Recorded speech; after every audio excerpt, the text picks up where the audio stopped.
Assalamualaikum. Tepang deui sareng sim kuring Ujang Combro. Kelersan dinu waktu ieu sim kuring bade ngadongengkeun deui dongeng bahasa Sunda anu judulna Si Kabayan Tukang Ngalamun. Mangga ka pamirsa wilujeng didangukeun nya.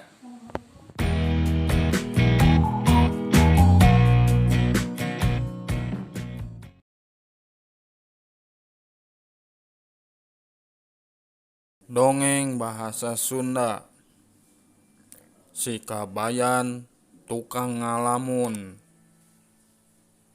Mitoha si Kabayan kacida keheuleunnana. Kusabab si Kabayan nu sok ngalamun wae.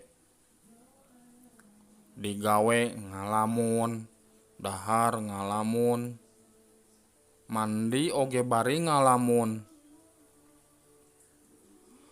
Komo deui lamun di pacilingan mah mani beuki anteng ngalamunna teh.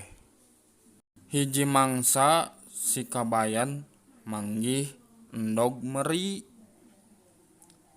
ngagoler dina jarami di sawah mitohana. Si Kabayan atoheun kacida.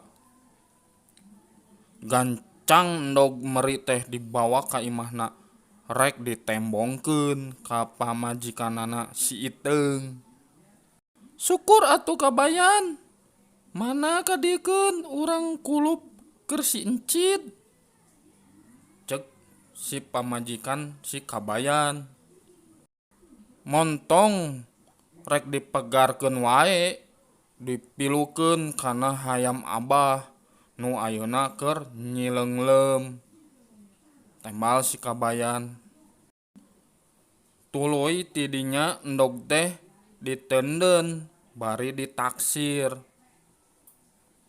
Kumaha akang wae atuh ngan ayeuna mihape budak uing rek ngisikeun di pancuran heula, ceuk Nyi Iteung bari ngajingjing boboko. Si Kabayan cingogo di harudum sarung bari nyanghareupan endog meri. Ari budakna mah diantep sina kokorondangan dina palupuh. Sedengkeun manehna anteng ngalamun deui. Kieu ngalamunna teh. Endog teh pasti megar, heug bikang, engke pasti ngendog deui.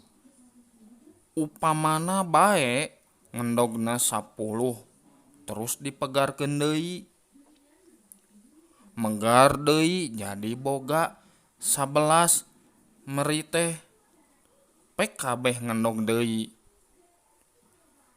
Mun endogna 10 jadi boga 110 endog. Beuki lila meri teh beuki loba, endogna oge pasti beuki loba. Aing rek jadi bandar endog. Endog dijualan, aing jadi loba duit. Duitna dibelikeun kana domba bikang. Domba baranahan nepi ka aing loba domba. Dombana dijual ka pasar. Terus dibelikeun munding sarakit. Munding oge baranahan. Aing bakal loba munding. Aduh, huhuy. Munding aing meni rendang di sawah. Keur anteng kitu, geprak wae endog si Kabayan teh dibaledog ku Nyi Iteung nepi ka peupeus. Sing horeng endog teh kacing calang. Kabayan, cik atuh kana ngalamun teh mani kamalinaan. Tuh tenjo si Encit mani bencunur sirahna ti dagor Kana tihang jadi antep wae. Si Kabayan kalakah molotot ka pamajikanana. Kunaon mending aing diruksa ku maneh? Rasakeun ye paneunggel. Cek si Kabayan bari ngamang-ngamang sapu. Pamajikan si Kabayan sieuneun. Tuluy lumpat ka imah kolotna. Bari ngais budak. Si Kabayan ngudag bari angger ngamang-ngamang sapu. Mitohana norojol ti imah. Tuluy nanya ka si Kabayan. Kunaon maneh teh Kabayan? Kawas nu teu eling. Bongan mending uing diruksak ku si Iteung Abah. Nah, ti mana maneh boga munding? Man tina ngajual ladang endog asal nama. Tembal si Kabayan. Bohong ketang. Ngalamun ngungkul. Bari nage. Endogna kacing calang. Nyiteung nembalan. Gitu. Paingan atuh kebon aing manileduk diranjah munding. Ari maneh boga munding mah. Hayo gantian. Mun teu digantian dilaporkeun ka polisi. Cek mitoha si Kabayan. Ampun Abah. Abdi mah teu gaduh. Bulu-buluna acan munding teh. Eta mah lalamunan. Ayo Iteung, urang balik. Si Kabayan tuluy ngajak balik ka pamajikanana. Mitohana ngan ukur bisa gogodeg. Isukanana si Kabayan dititah ngala kalapa ku mitohana. Tina 10 kalapa si Kabayan bakal diburuhan kalapa sahulu. Si Kabayan atoheun pisan. Terekel bae naek kana tangkal kalapa. Rek ngala kalapa nu kolot. Barang nepi ka luhur si Kabayan diuk si Dengdang dina sala-sala dahan kalapa. Teng.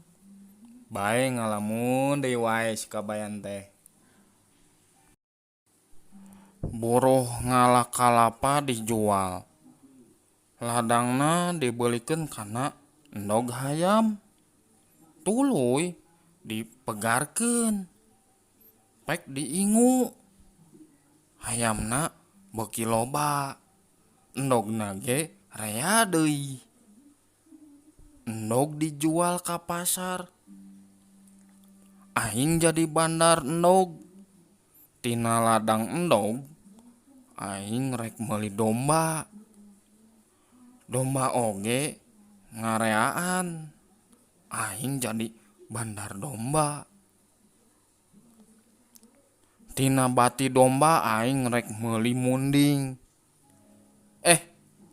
Ketang moal meuli munding bisi ngarusak sawah mitoha. Rek meuli kuda bae. Kudana kuda balap. Kuda Australia nu jangkung teh aing jokina. Plok kudana dilumpatkeun. Bari ngalamun kitu teh si Kabayan rerendekan dina palapuh kalapa. Kuda teh beuki tarik lumpatna. Hose, kotablak. Si Kabayan beuki motah. Bet diukna dina palapah kalapa. Nepi ka palapah teh papelenoyan. Kulantaran motah teuing. Palapah teh potong. Si Kabayan ngoleang ka bawah ku palapah kalapa. Gebrus we ka balong. Untungna tangkal kalapa teh di sisi balong. Si kabayan pipina bared, beunang ku regang awi, sukuna ti palitek. Untung manehna teu maot oge. Ti harita si kabayan kapokeun deui ngalamun dina tangkal kalapa. Tah sakitu wae nya dongeng ti sim kuring Ujang Combro. Mugi we ka pamiarsa jadi kahibur tinu ngadangukeun ieu dongeng teh. Nah, tong hilap omat kanggo Ujang Combro. Channelna di like, di share, komen anu positif we lah sareng sarana.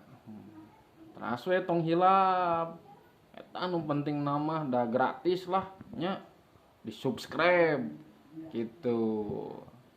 Mugi kasadayana panonton Ujang Combro kahibur sareng ieu dongeng bermanfaat.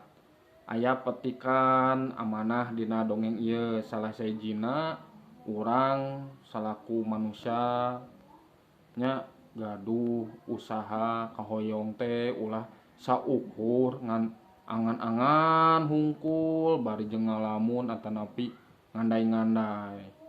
Kedah sareng praktekna gitu.